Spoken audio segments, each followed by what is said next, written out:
네, 안녕하십니까. 안녕하세요. 네, 참 죄송스러운 마음으로 이 자리에 섰습니다. 저는 이렇게 평신도로 구성된 이렇게 씨 뿌리기 전도단이 있는 것조차도 사실은 잘 모르고 있었던 목회자입니다.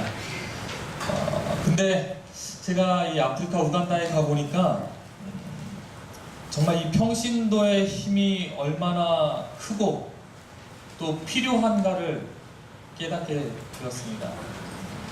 사실 제가 이 한국에 나오기 한 며칠 전에 이제 한 장로님으로부터 이 집회에 대한 이야기를 듣고 또 이곳에서 짧게 좀 간증 아닌 간증을 좀 전해줄 수 있겠느냐는 그런 말씀을 듣고는 너무나도 참 부족하지만 또 감사한 마음으로 이 자리에 서게 되었습니다. 제가 2011년도에 우간다에 갔습니다.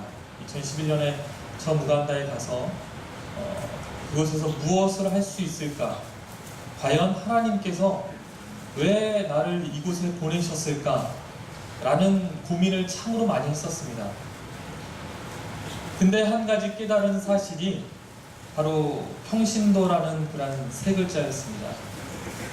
이 평신도를 깨워야만, 그리고 그들이 움직여야만 이 복음 사업이 힘을 받고 또 예수님의 재림을 앞당길 수 있지 않을까라는 그러한 결론에 도달할 수 있었습니다. 이사야 6장 8절에 있는 말씀, 우리가 너무나도 잘 아는 말씀이죠.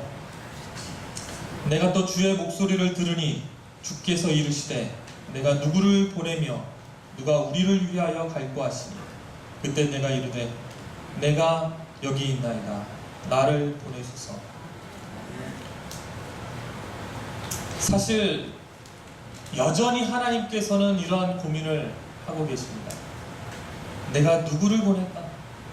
누가 우리를 위하여 갈까? 그러나 이렇게 대답하는 사람은 극히 적습니다. 내가 여기 있습니다. 나를 보내십시오. 왜냐하면 너무나도 많은 잣대를 가지고 잽니다. 내가 가서 뭘 할 수 있을까? 내가 갈 수 있을까? 내가 가면 어떻게 될까? 내가 가면 뭘 할 수 있을까? 내가 가면 여기는 어떻게 하지? 너무나도 많은 것들을 고민하고 또 생각하기 때문에 쉽게 결정하고 가는 사람은 적다라고 하는 거죠. 저는 이 시간에 제가 목사지만 설교를 하려고 이 자리에 서진 않았습니다. 정말 편하게 여러분들께 제가 이 아프리카까지 어떻게 갈 수 있었는가를 좀 말씀드리고 싶습니다. 그리고 또 간단하게 무엇을 하고 있는지 좀 말씀을 드리려고 합니다. 사실 저는 이 신학을 맨 처음에 공부를 하진 않았습니다. 고등학교 때부터 목사가 되기 위하여 꿈꾸지도 않았습니다. 제가 이 건축학을 공부를 했는데요. 제가 학교를 다니면서 참으로 많은 갈등에 시달렸습니다. 내가 과연 이 학교를 다니면서 신앙을 제대로 할 수 있을까? 내가 이들과 어울려서 정말 하나님의 말씀대로 살 수 있을까? 그러한 고민을 계속하면서 제가 휴학을 하게 되었어요. 그리고는 이제 수능 시험을 100일 앞둔 그때 결심을 하게 됐습니다. 내가 신학과를 한번 가보자. 신학을 한번 공부해보자. 그리고는 100일 동안 정말 열심히 공부를 하고 그때 성경도 제가 1.5라고 해야 될까요? 한 번 통독을 하고 이제 반 정도 성경을 그 100일 동안 같이 읽었습니다. 공부를 하면서. 그리고는 하나님께서 정말 이 은혜를 주셔서 신학과에 입학을 하고 이제 1학년을 다니게 되었습니다. 근데 신학과를 들어가서 1학년을 다니는데 정말 모험생이 아니었어요. 정말 학교도 드문드문 다니고 적응을 제대로 못한 것입니다. 왜냐하면 짧은 기간에 결정을 하고 짧은 시간 안에 정말 이 신학과를 준비해서 들어왔기 때문에 정말 모범적으로 학교 생활을 하지 않았어요. 그런 가운데 제 생에 있어서 가장 큰 결심을 하게 됩니다. 군대를 가자. 그리고는 제가 그 2학기 중간고사만 치르고 자원 입대하여 이제 군대를 갑니다. 군대를 그냥 무작정 간 거예요. 아무런 계획도 없이.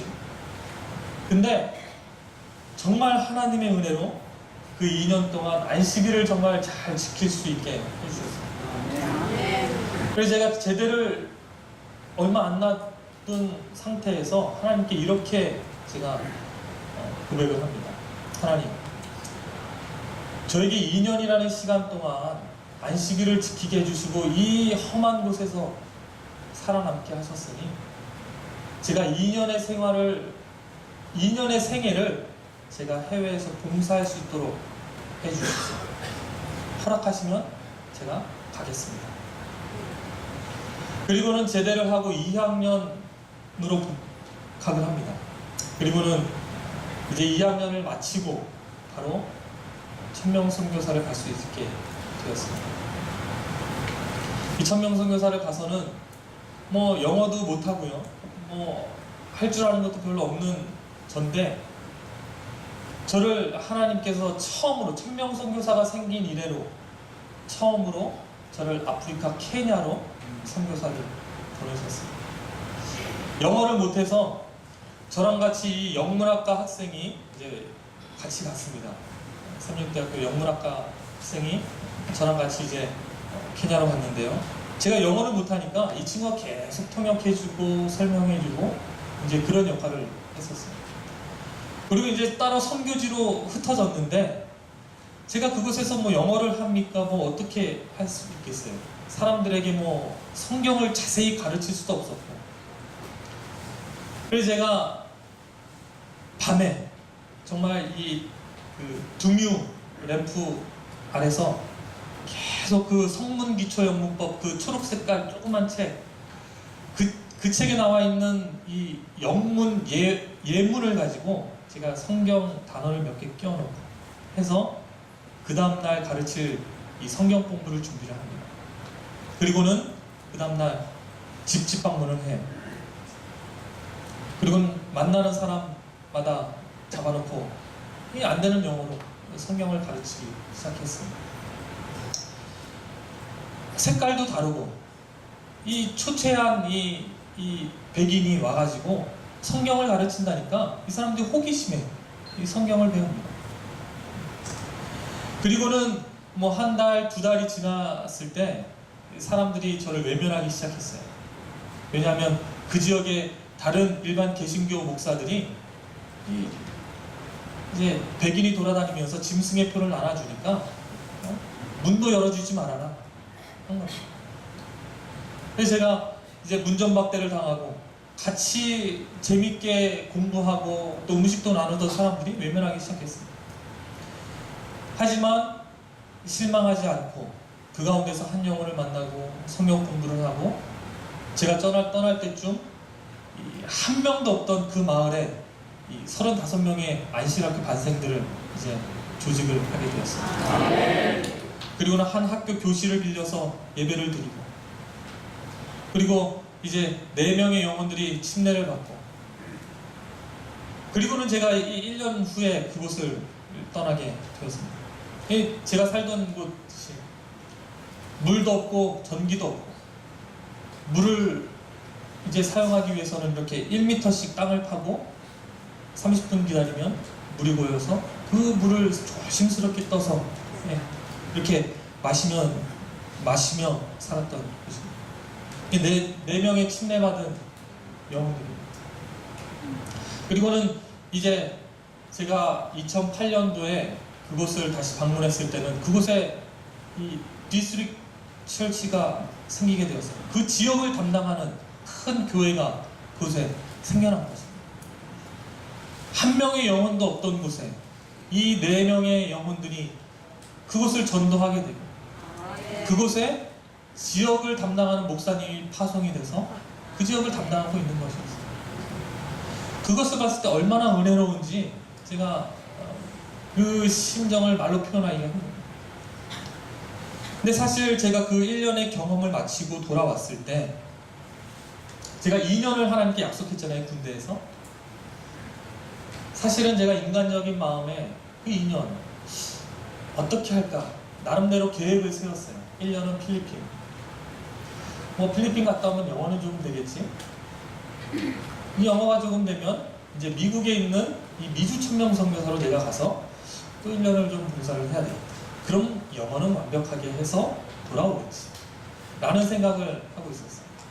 근데 이 케냐에서의 1년을 딱 마치고 돌아오니까 그 미주 천명 선교사를 가서는 안 될 것 같아요. 그 경험이 얼마나 소중하고 정말 이 귀중했든지 제가 이왕 또 한 번 해외 선교를 가려면 또 필리핀으로 가자. 그래서 제가 3학년 1학기 복학을 하고 한 학기만 마치고 또다시 천명 선교사로 갔습니다. 필리핀으로. 그리고는 그곳에서 이제 또 교육기간 동안 이 선교사들을 교육시키는 일을 담당하고 이제 파송의 순간이 되었어요. 근데 그 파송의 순간 때 저를 또다시 아프리카로 보내십니다. 이번에는 저쪽 가나로 가요.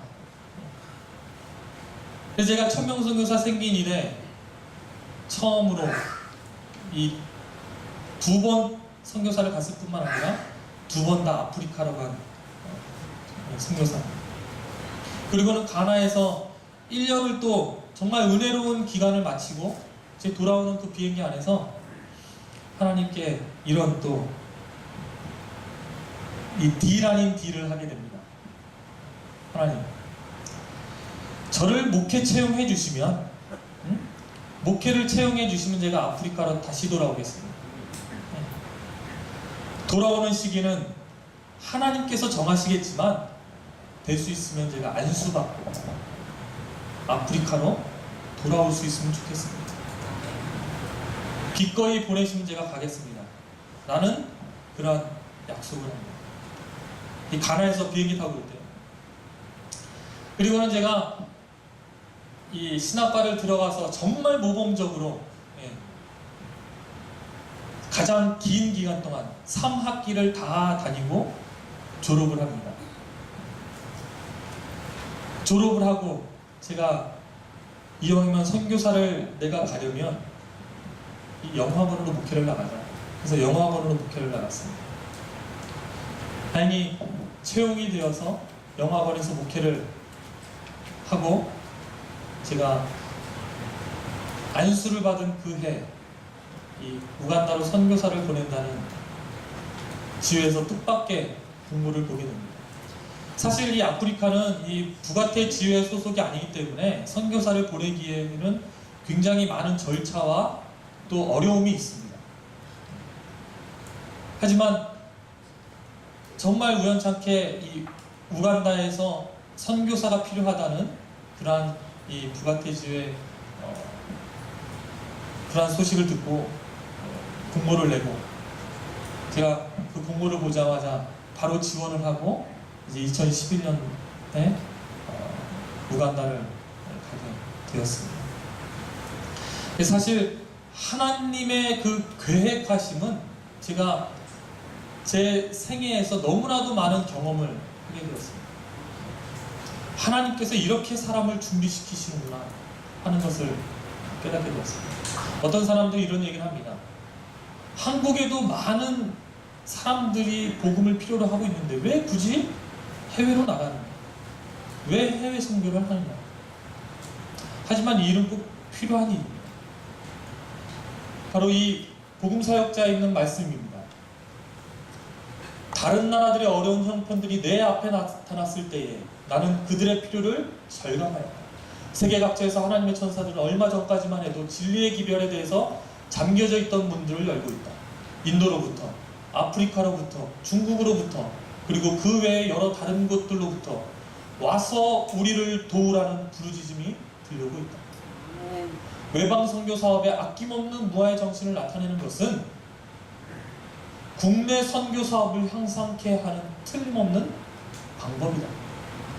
왜냐하면 국내 사업의 성공은 주로 하나님의 지도하에서 먼 나라에서 이루어지는 전도 사업의 성공 여하에 달려있기 때문입니다. 그래서 우리가 안식일학교에서 해외 선교 사업을 듣는 이유가 그것입니다. 다른 사람의 필요를 도우려고 일할 때에 우리 영혼은 모든 힘의 근원과 접촉하게 됩니다. 하나님께서는 외방 선교를 위해 나타나는 당신의 백성들의 모든 선교적 열심을 주목하십니다. 하나님께서는 모든 가정과 교회와 및 사업의 본부에서 일꾼들이 흑암 가운데 있는 백성들에게 빛을 주기 위해서 대적과 싸우고 있는 외방 선교지를 돕는 일에 아낌없는 후한 정신을 발휘하도록 계획하신다. 그래서 해외 선교에 특별한 열의를 갖고 참여하는 사람들은 하나님께서 계획하신 사람들입니다.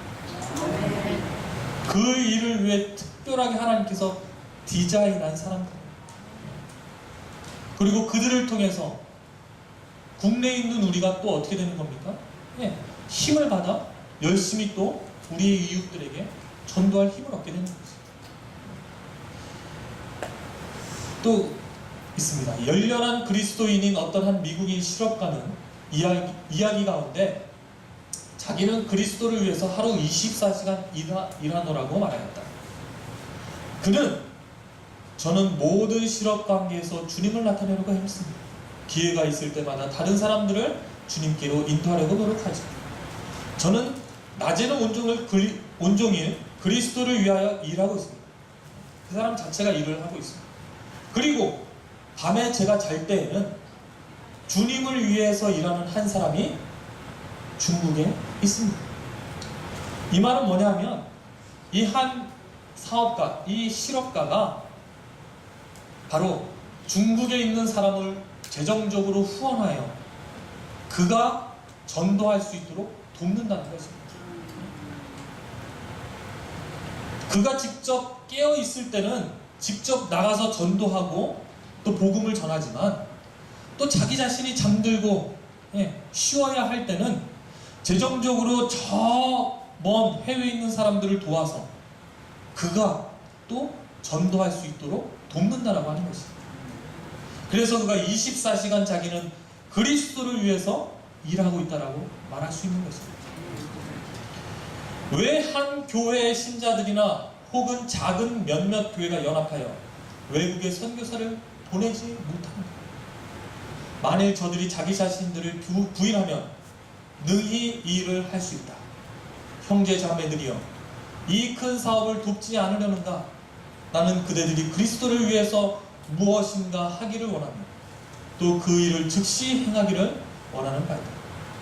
외방 선교지에서 그대들의 금전의 도움으로 생활하는 교사들을 통하여 구원받은 영혼들은 구세주의 면류관의 별들처럼 빛날 것이다.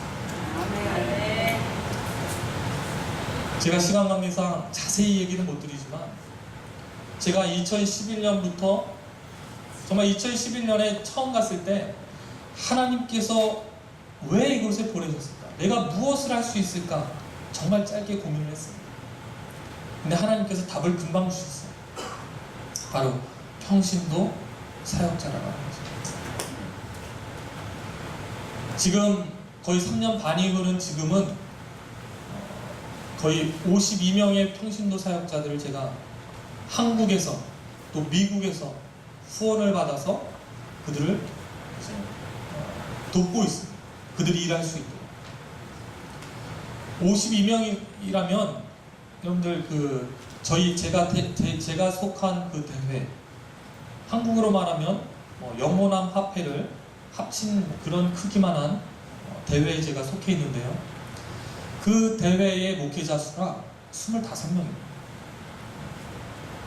그 25명이 거의 500개가 넘는 교회를 담당하고 있습니다. 그리고 그 25명의 목회자 가운데 안수 목사는 이 15명 정도밖에 되지 않습니다. 그러한 열악한 환경 가운데서도 그들은 열심히 나름대로 일을 하고 있습니다. 한 명의 목회자가 평균 뭐 20개의 교회를 담당할 정도로 정말 일이 넘쳐납니다. 그래서 그것을 봤을 때 이들에게 필요한 것은 평신도 사역자다. 평신도지만 정말 목회자처럼 일할 수 있는 그런 열정과 또 능력을 가진 사람들, 그들 재정적으로만 후원을 해준다면 이들이 큰 일을 할 수 있겠다. 그리고 하나님께, 그리고 집사람하고 저하고 그냥 속삭였어요. 평신도 사역자, 이들을 도우면, 이들을 일으키면 좀 좋을 텐데. 하나님께서는 그러한 속삭임 들으시고 그 다음날 한국으로부터 전화를 받게 하십니다.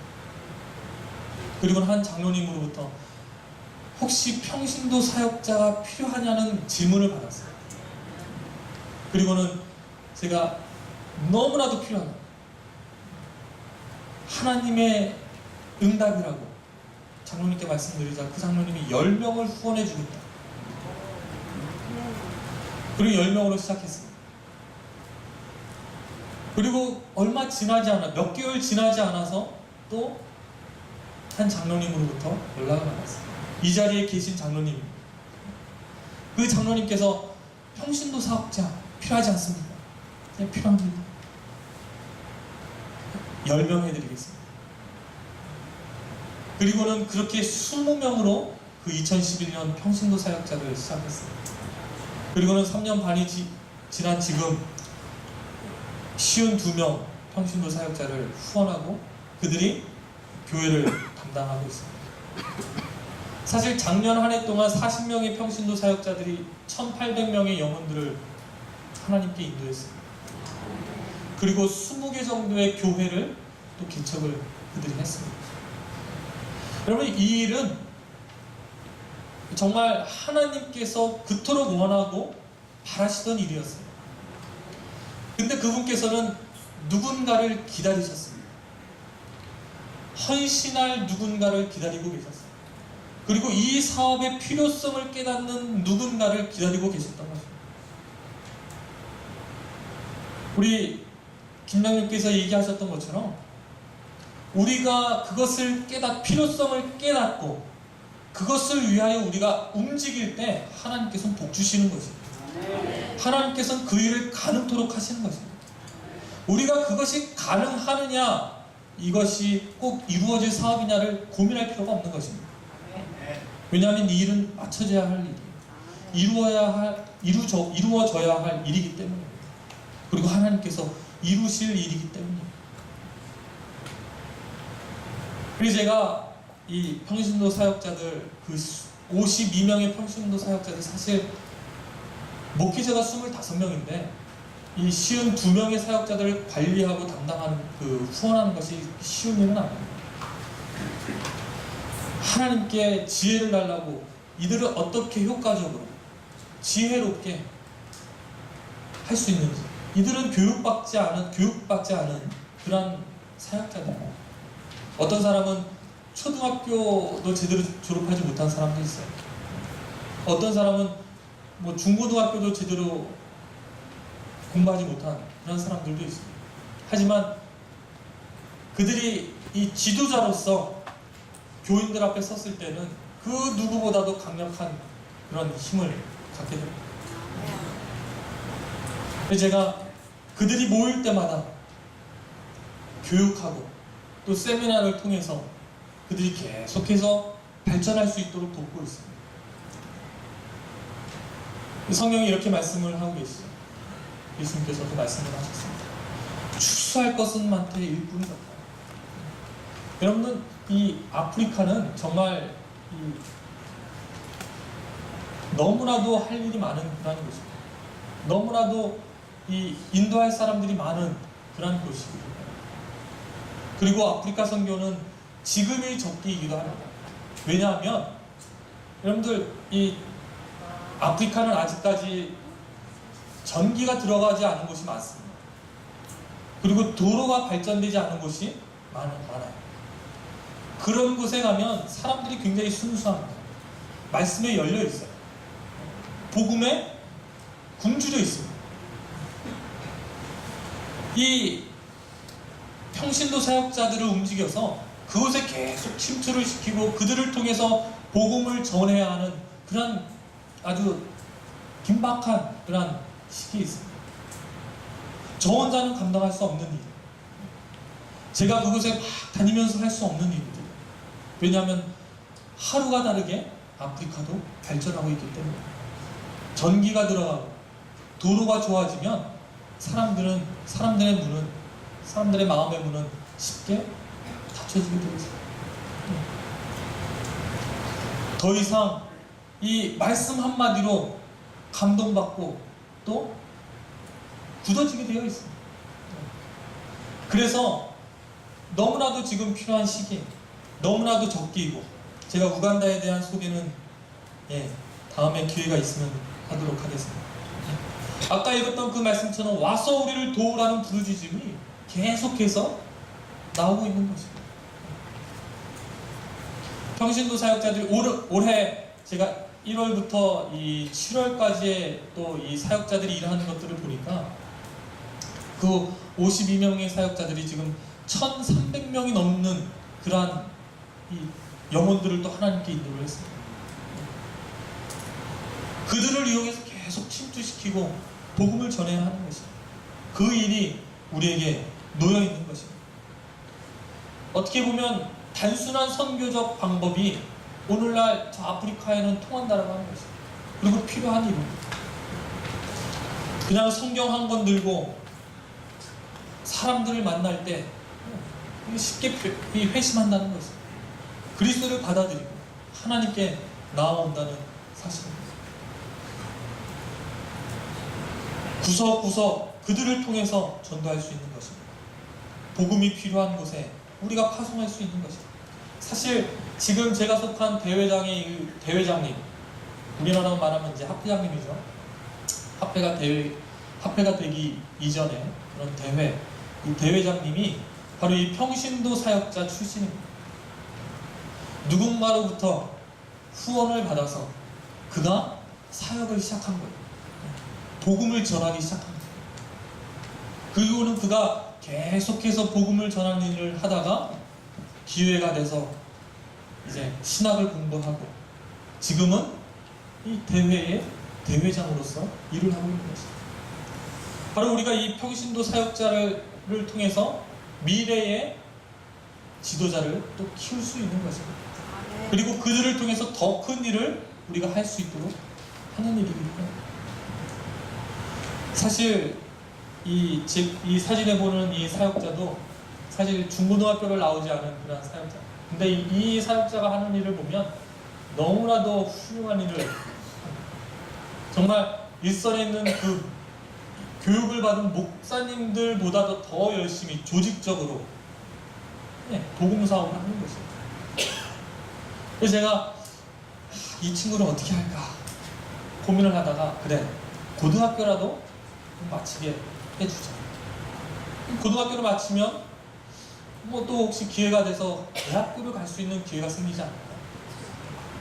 기회가 오더라도 고등학교를 졸업하지 못하면 기회를 잡을 수 없으니까.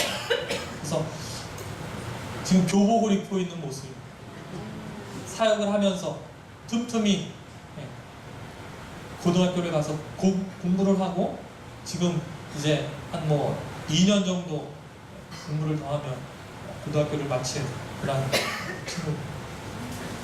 그래서 이러한 또 준비된 이 사역자들을 통해서 우리가 더 크고 많은 일들을 할 수 있다라고 하는 것입니다. 그래서 효과적인 이 사역자들, 교육받지 못한 이 사역자들을 관리하고 또 지도하는 일에 있어서는 꾸준한 훈련과 지도가 필요하다는 것입니다. 그래서 매월 저희가 이 친구들로부터 보고서를 받습니다. 매달 어떻게 일하는지, 몇 집을 방문했는지, 몇 사람을 만났는지, 어떠한 이야기를 그들과 나눴는지 그것들을 계속 보고서를 받습니다.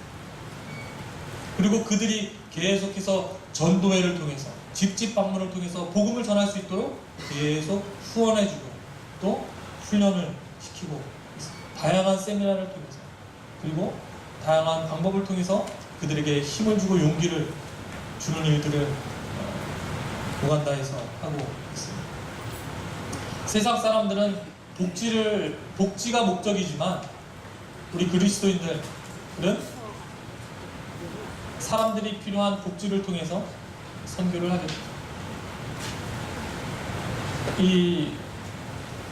제가 그곳에서 또 하는 일들 가운데 하나가 이제 도움이 필요한 학생들을 또 공부를 시키는 것입니다. 장학금을 대주고 그들이 학업을 마칠 수 있고, 그리고 음식이 필요한 사람들에게 가끔씩 음식도 대주고, 그리고 또 이 교실이 필요한 아이들에게 또 교실도 지어주고, 또 책상 없이 이 바닥에 흙바닥에 쭈그려 앉아서 공부하는 아이들에게 또 책상도 또 만들어주고, 그러한 일들을 이제 이 한국에 계신 성도님들이나 또 미국에 계신 성도님들의 후원을 통해서 이루고 있습니다.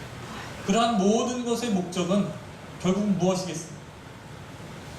영혼을 구하는 것입니다. 여기 누가복음 9장 13절에 예수님께서 이렇게 말씀하셨습니다. 예수께서 이르시되 너희가 먹을 것을 주라 하시고 여짜오되 우리에게 떡 5개와 물고기 2마리밖에 없습니다. 예수님의 말씀을 듣기 위하여 모인 사람들에게 예수님께서 제자들에게 뭐라고 말씀하셨어요? 너희가 먹을 것을 주어라. 너희가 줘라. 그래서 제자들이 자신들이 가진 것을 쳐다봅니다. 예수님, 저희가 가진 것은 떡 5개와 물고기 2마리밖에 없는데 이 사람들은 어떻게 돕습니까? 이 사람들에게 어떻게 다 먹일 수 있습니까? 그것이 가능하다는 것을 예수님께서 보여주시죠. 결국은 우리가 가진 것으로 우리가 도울 수 있다는 것입니다. 그것이 누구 손에 들려졌을 때요? 예, 예수님 손에 들려졌을 때. 예수님의 손에 우리가 들였을 때 그 일이 가능하다는 것입니다. 우리가 쥐고 있다면 불가능한 것입니다. 제가 확신하건대 지금 이 씨 뿌리기 전도팀, 이 선교팀 또한 여러분들이 가진 것들을 예수님 손에 쥐어드렸을 때 모든 것이 가능해지는 것입니다.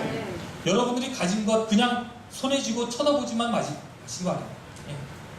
그러면 제자들처럼 우리가 그냥 떡 5개와 물고기 2마리밖에 없습니다 라고 하실 겁니다. 그러나 예수님께서는 바로 그것이 필요하다는 것 깨닫게 되실 거예요. 그리고 깨닫게 해주실 것입니다. 영혼 구원에는 국적이 필요하지 않죠. 그래서 해외 선교가 필요하고 우리가 그 영혼들을 구원해야 하는 것입니다.